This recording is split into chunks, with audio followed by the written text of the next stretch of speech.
साल 2014 में दिल्ली की सत्ता हथियाने से पहले बीजेपी नेता लालकृष्ण आडवाणी ने मोदी जी को एक शानदार इवेंट मैनेजर बताया था और उनकी कही ये बात एकदम सही साबित हुई। मोदी जी देश के पहले ऐसे प्रधानमंत्री बने जिन्होंने मुद्दों को हल करने के बजाय उसका इवेंट ही बना डाला।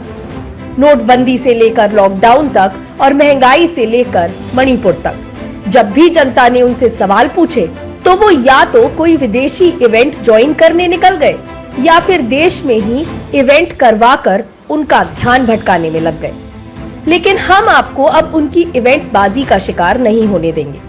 हम आपको बताएंगे कि मोदी जी के बीते 9 सालों के कार्यकाल के वो 5 मुद्दे जिनसे जनता पर परेशानियों का पहाड़ टूट पड़ा, लेकिन मोदी जी अपनी इवेंट बाजी में मस्त रहे। पहला मुद्दा, महंगाई। मोदी जी ने जनता को अच्छे दिन के सुनहरे सपने दिखाकर दिल्ली की सत्ता हथियाई थी, लेकिन असल में उनके गद्दी पर काबिज होते ही जनता के बुरे दिन शुरू हो गए। महंगाई ने अपने सारे रिकॉर्ड तोड़ दिए हैं।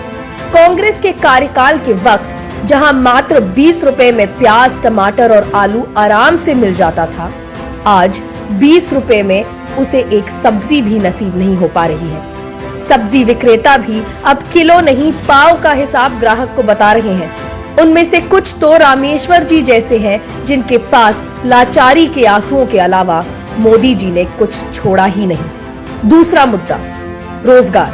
देश में बेरोजगारी आसमान छू रही है।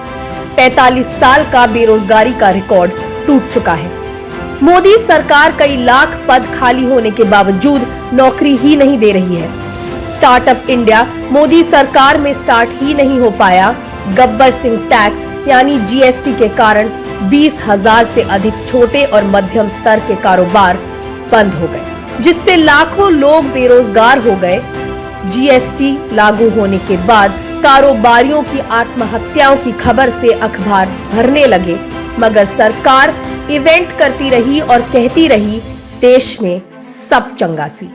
तीसरा मुद्दा, किसान के साथ धोखा। कौन ये बात भूल सकता है कि मोदी जी कई बार मंचों से किसानों की आय दोगुनी करने की बात करते रहे हैं, मगर आय दोगुनी तो नहीं हुई, उस पर से उन पर 3 काले कृषि कानून लाद दिए गए। इन काले कृषि कानून को मोदी जी ने तब वापस लिया जब 700 से अधिक किसानों की आहुति ले ली। उन्होंने एमएसपी पर भी कानून बनाने का वादा किया, मगर अफसोस वो वादा भी जुमला ही निकला। चौथा मुद्दा, पूरे देश में छिड़का नफरत का केरोसिन। मोदी जी ने अपनी सत्ता बनाए रखने के लिए पूरे देश में नफरत का केरोसिन छिड़का। नतीजा ये हुआ कि अब लोग एक दूसरे की जान के प्यासे हैं। उनकी सरकार में महिला, दलित, अल्पसंख्यकों के खिलाफ अत्याचार चरम पर है और मोदी जी चुप। विपक्ष को उनकी इस चुप्पी को तोड़ने के लिए एक अविश्वास प्रस्ताव लाने पर मजबूर होना पड़ा। मोदी जी मणिपुर पर मौन, हरियाणा हिंसा पर खामोश, पहलवान बेटियों पर हुए अत्याचारों पर मौन। पांचवा मुद्दा, मनरेगा को किया कमजोर। जब देश में कोरोना महामारी के दौरान लॉकडाउन लगा, तब मनरेगा योजना देश की आधी आबादी का सहारा बनी, मगर मोदी सरकार ने मनरेगा योजना को भी कमजोर कर दिया। यही नहीं, मजदूरों से काम करवा लिया जा रहा है और उनको पैसा नहीं मिल रहा। मोदी सरकार में मनरेगा मजदूरों का 6,366 करोड़ रुपए बकाया है। तो ये है मोदी सरकार और उसके वादों की सच्चाई।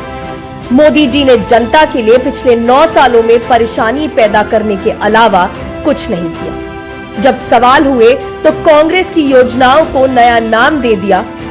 मार्केटिंग और ब्रांडिंग के लिए पीएम ने बढ़िया इवेंट किया और देश को गुमराह। मोदी जी देश मुद्दों की तह तक जाकर उनको हल करने से चलता है, इवेंट करने से नहीं।